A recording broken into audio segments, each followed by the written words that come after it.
Let me start today with something most people are not brave enough to admit out loud. Success, the way that we were told to chase it, is broken. And women have been carrying the cost. Somebody needed to say it, so I'll go first. Welcome back to Queens Behind the Scenes. I'm your host, Charise Beckett, leadership strategist, executive coach, creator of the Poise Framework, author, mother, wife, professional, minding my own businesser, and a woman who has rebuilt herself more than once. And today we are having a grown conversation, a healing conversation, a pull out your notebook conversation. Because if you are listening to the show, I know something about you. You're successful, you're on your way up, or you're there, but you're also tired. You're tired of carrying companies. You're tired of solving problems you didn't create. You're tired of dealing with office politics, with people who can't handle their roles. You're tired of dealing with the office politicians who couldn't lead air out of a room. You're tired of being the strong one everywhere, work, home, family, relationships, friendships. You're tired of pretending the model wasn't built on your burnout, because it definitely was. And for most of all, you're tired of chasing a definition of success that you didn't write and probably doesn't work for you. Today, we're going to break down the definition and we're going to break it apart lovingly, boldly, and with receipts. So let's kind of start with the stop lying with the origins of success. The systems were just never built for us. So before we go redefining success, we really need to talk about the one we inherited, because we didn't build it. The one built was for white male industrial era, always on, never feel, you don't have feelings, no heart, no, never stop, machine mode leadership. The model was created when women weren't allowed to vote, women weren't allowed to own property or have credit cards, mothers weren't allowed paid leave, Black folks weren't treated as human beings. Rest was a punishment. Work was survival, not purpose. And yet this is the model we're still being told to emulate, that model of success. I will say most of the people that I talk to are like, yeah, I'm kind of leading out of that, but they can't really redefine what success looks like for them. So you're telling me in 2025, we're still following a blueprint created before we even had agency, rights, or access. Somebody make it make sense, because it does not. So let's break down the old success rules. So let me break down the actual rules of the old success model, because once you say them out loud, they sound ridiculous. So rule number one, and honestly, I went down when I was researching this episode, I went down, and this is in no particular order, but number one, be everything to your company and almost nothing to yourself, right? Number two, don't rest. Rest is for the weak. I know everybody's heard the rest when you're dead or whatever. Number three, don't feel. Feelings are unprofessional. No heart into your leadership, just work. Don't question. Number four, don't question. Loyalty is currency. So in an era where right now we question everything. Information gets to us so fast, but we are still in circumstances, a lot of us, where it's like, don't ask. I just want your loyalty. I want you to do what I say. And that rising to the top that way looks like success, but you've also betrayed yourself. Number five, success requires sacrifice, preferably your sacrifice. Number six, make everyone else comfortable, even if it costs you your comfort. Number seven, you can be ambitious, but not more ambitious than a man. And definitely not, if you're a person of color, you can be ambitious, but, stay in your lane. Number eight, and don't you dare need a boundary, right? Don't have boundaries. They can call you at 10 o'clock at night. You see how all this was built against us, because it doesn't work in our modern times with the responsibilities that women have and the invisible weight women carry. It's just not doable. You know what else the old model didn't account for? Women doing emotional labor, household management, caregiving, being a therapist friend, being the responsible adult, being the fixer, being the backbone, being the one the family calls, being the one the job calls, being the one the community calls. We're doing double and being judged triple. And then the world wonders why we're burning out. Let me help them. It's because success was designed to break women, not build us. Success was not designed for us, not in the way that it has been told, the brand of success that has been pushed upon us. So let's take a break and do some little reflection. Don't just hear me. I want you to feel this. Where in your life have you been following a success script that wasn't written with you in mind? All right, let's keep going.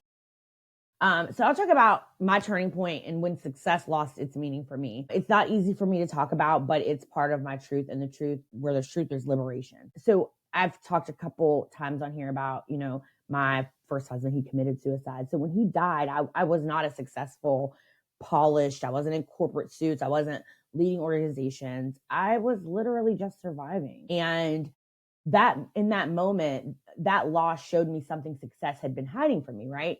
The ladder they told me to climb didn't have the rails for grief or motherhood or trauma or humanity. The world really, truly gave me no time to fall apart. I had 2 babies, a broken heart, a broken identity, a mortgage, a water bill that I didn't even know you had to pay. And the world said, don't stop. Don't grieve too loudly. Don't be too emotional. Don't take too long. Don't ask for help. Don't fall apart, and don't shake anything. Everything was don't. And nothing was, ma'am or queen or Charise, how are you? My close family and friends, yes, but the world doesn't account for that. That was the moment success really cracked for me, not because I became successful, because that was very, very early, but because I realized the definition I grew up with didn't make space for my humanity. And any success that doesn't include your humanity, that's not success. It's imprisonment. So you want to know the real reason women are burnt out? One of them, because we are not just doing the work, we're doing the emotional conditioning the world forces on us. And the emotional invoice of broken success, it costs us our sleep, our self-esteem, our confidence, our intuition, our edges, child. Yes, stress can snatch the edges right out. Our health, our joy, and our creativity, and our authenticity, and our peace. I recall a leadership meeting where I was in work mode. And I was a colleague. I was saying something, presenting an idea, and I didn't agree with another idea. And a colleague who questioned my tone instead of the results. It was about the tone policing. And I remember, going through tough times at work. And this story around this, this leader questioning my tone instead of the results, but not really understanding that my tone came from frustration, from the idea that I'm sitting in you're sitting in a space, you have all your life things going on, and no one cares about you as a human being. And I attribute to that idea of success and being a leader and we're not supposed to be emotional, or we're not supposed to have feelings. And I just think that is, number one, it's not authentic. So that's not even authentic leadership. But if I have to be successful and not have feelings, that's not a success I'm really willing to have. I want heart at the center of everything that I do. And I think that for Black women and women especially, that is one of the things that the society banks on, is that we are going to have heart in everything we put in it, but you're not always going to reap the rewards of the success because you're under-recognized, and yet you're held to these impossible standards. And so, the lie of the strong Black woman always gets me. It's going to sting a little bit when I say this, but the world's favorite version of Black women is the one who doesn't complain, doesn't rest, and doesn't break. That's not a compliment to me. That's conditioning, and that's survival. I saw an influencer say this, and I can't remember who it was, and I want to give them credit, but they were talking about our stories, and everyone wants to hear a story of success from a Black woman that she got it out the mud. And listen, I am a Black woman who got it out the mud, but their idea of someone coming from softness, it doesn't have there's got to be a struggle in there. When don't nobody want to struggle? Nobody wants that. Nobody wants that to have to be their story of success. It just happens to be. But no one's asking for that. And we're conditioned to think that I got to have a story of struggle to be successful. We are not here to be strong for systems that don't protect us.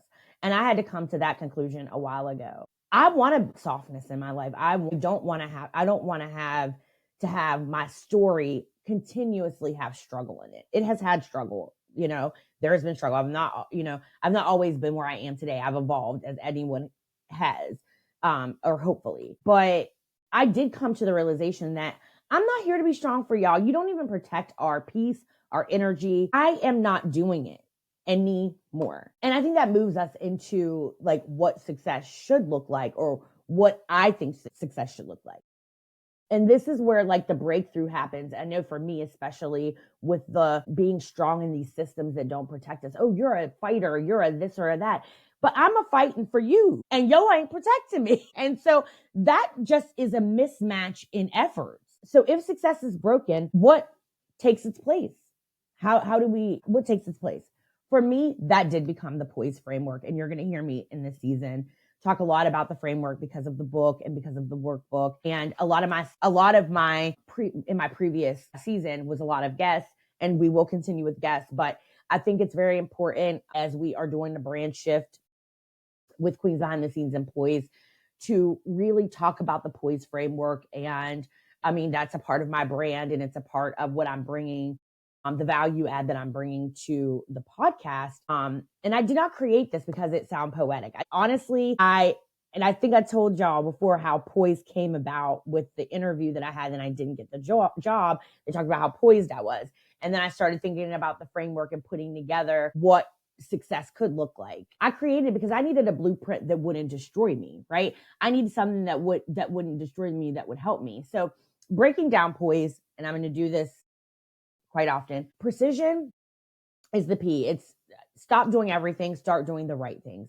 No more chaos disguised as productivity. People walking around with empty folders, just looking busy. No, we want precision. We want clarity. Name the target, and I want to hit the target. No more moving, the goalpost gonna move on you. But once you give me a target, I can hit the target.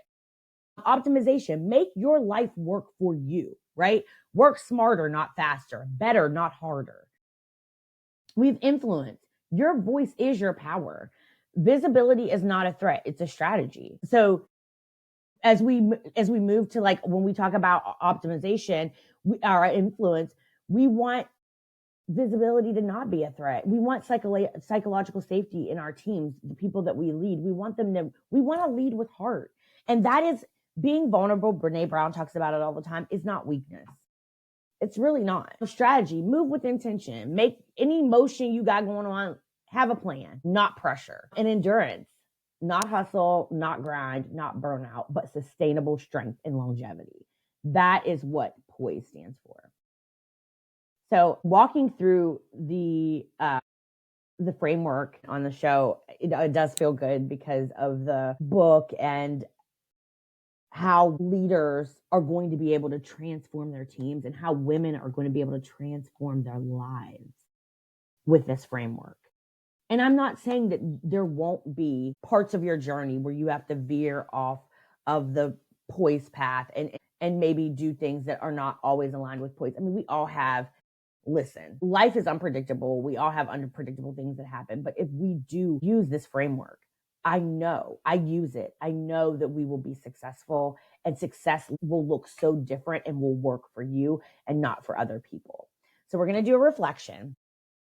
I want you to grab your journal or your notes app and take 60 seconds to answer this. Where have you traded your peace for performance? Where have you overfunctioned to be seen? Where are you shrinking to fit someone else's? And I want you to think about that. Those are some questions that I had to ask myself. And when I put them on paper, I had an epiphany because I was like, wow, when you read it on paper, it somehow becomes very real. So let's talk about our new era of success. The women listening to this, you're not waiting for permission anymore. We're not waiting for that shit. We don't need permission to have a success that works for us. We're building success around our well-being, our rest, our purpose, our wealth, our softness, our boundaries, alignment, identity, and humanity. This is the new era of success. That well-being, rest, purpose, wealth, softness, boundaries, alignment, identity, and humanity, those can be our North Star. And your next level cannot be built on the burnout version of you. We know this. We know that doesn't work for us. We just know that. And a lot of women, and I know me, listen, are going through perimenopause right now. And that's another added layer of things we have to worry about and discomfort in our body. I mean, let's talk the itchiness, the brain fog. with my perimenopause, I literally just don't have time for that other version of a brand of success that was built white male industrial era success. I cannot do that because I am not in a place where those women were back then. And we shouldn't be perpetuating that anyway. So I'm going to close us out here. If this episode spoke to you, Lord knows it spoke to me, especially when I was putting it together. Then my book was written for you, Poise. This is my, I have the real ones downstairs, but this is the copy that I had to approve. So it's a tester, but it's on Amazon right now. And the workbook drops this week, I want to say. And I'm super excited about that too. And I'm going to do an episode where we're going to walk through the workbook and the sections of Poise. And the workbook's pretty awesome. And we're going to work through, I think the first exercise we're going to do is the 5 W's, so the framework, who will be involved in achieving goals? What exactly do you want to accomplish? Where will this goal be achieved? When do you want to achieve this goal? And why do you want to achieve this goal? So that's going to be our first exercise. And then we're going to go into making measurable goals, the power of no, streamline, sprint. So a lot of really cool things we're going to be doing in the workbook. So I'm super excited about that. Make sure you go to Amazon and grab the book. Poise, the blueprint for escaping burnout, redefining success, and creating your new reality is available now. And it is a bestseller for our new releases under the HR management and personnel.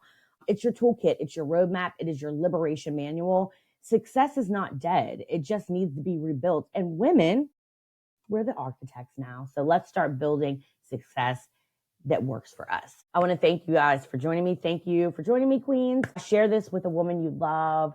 Rate the show, review the show. And remember, you don't have to break to be successful. Don't believe the hype. You just have to stop following broken rules that cannot and do not apply to your life anymore. Thank you.